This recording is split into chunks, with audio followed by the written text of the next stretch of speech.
Red green online present. গরু বিক্রি করতে আসছি কিন্তু গরুর গাড়াক নাই, যে হিসাবে খাবারের দাম সেই হিসাবে তো গরু মনে করে দামে নাই। এখন এই গরু নিয়ে যে কী করবো আল্লাহ ভালো জানে। আজকের বাজার নতুন বাজার লাগছে, বাজার হিসেবে গরুর দাম কম আছে, যেটা উচ্চ বাজার ও বাজার নাই, একটু নিচু বাজার আছে, মিডিয়াম বাজার বাবা বাজার চলছে। ক্ষতিগ্রস্ত হবে না, কিন্তু সামনে আরও 2-4 দিনে একটু আগে গেলে গরুর দাম বাড়তি হবে, অনেক বাড়তি হবে। আজকে নতুন বাজারে গরুর দাম মিডিয়াম আছে, একদম কমও না বেশিও না। গরুর যে হিসাবে হাটের বাজার ওই হিসাবে মনে করেন যে গরুর দামে,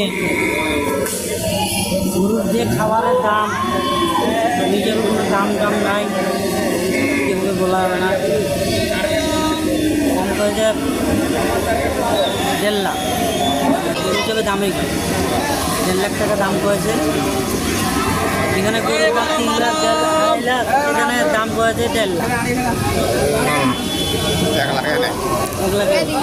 যে দাম, যে জিনিসের দাম ওই হিসাবে মূল্যায়নটা পাওয়া যাচ্ছে। আজকে হাটে বেচা কিনা নাই, কারণ বেচা কিনা খুব কম হইতেছে এবং গরুর খামারে গরু কম আনছে আজকে প্রথম হাট, ওই জন্য দিলে আছে ভালোই, মোটামুটি দাম পাইতেছে খামারে, খুব কমও না খুব বেশিও না।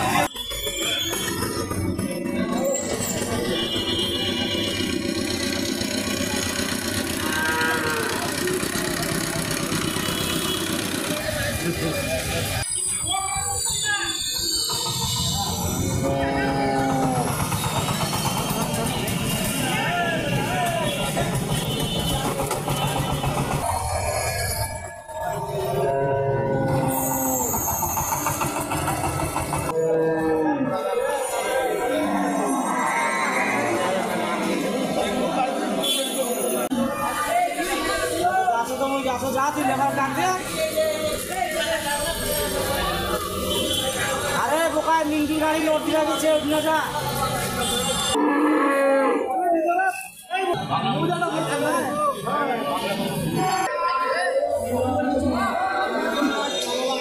মাখানে উঠে নো এবং খারাপ দুটো যাবা দিয়ে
লাখ করে বিক্রি করবে, কিছু পোষাবে না, খরচ করছে অনেক। আমাদের ভালো জিনিসের মূল্য তো মানে ভালো বুঝে না, এখন তো শিখতেই হয় বেচার কী বলবো। গরুগুলোর পিছনে প্রত্যেক মাসে প্রায় 7-8 হাজার টাকা করে খাইছি, কিন্তু লাভ তো আরও তো হবে না। গরু পালার সঙ্গে এই মানে সব গরু ভালো লাগে, এটা জান্নাতি খাদ্য। হ্যাঁ, আল্লাহ তাআলা বেহেশতের ভিতরে ভুনা করা গোশত খাওয়াবেন, কোরআনের ভিতরে আছে গরুর কথা। এই টেকনিশিয়ান আমার কত ভিডিওটা করছে, এখন আমি যারা ক্রয় করতেছে তাদের চেক করে যে গাব আসছে। এই জন্য আমাদের এই যে ডিসি সাহেব এখানে আমাদের ঘর দেওয়ার পরে খবর দেয়নি, আমরা এখন এইভাবে খাড়াই থেকে ডিউটি পালন করতেছি। আমরা দেখতেছি যে গরু ভালো গরু কেমন লেগড়া না লুড়া এটা দেখে দিচ্ছি আর কি, গরু ভালো গরু এটা নেওয়া যায়। লাম্পি আসে না নাই এটা দেখি করে দিয়েছে, লাম্পিও তো নাই, খুব সুন্দর গরু। এই বিশেষ প্রতিবেদনটি যদি আপনাদের ভালো লেগে থাকে অথবা উপকৃত হন তাহলে অবশ্যই এই চ্যানেলটি সাবস্ক্রাইব করুন এবং লাইক, কমেন্ট ও শেয়ার করে রেড গ্রিন অনলাইনের সাথেই থাকুন। Thanks to everyone, red green online.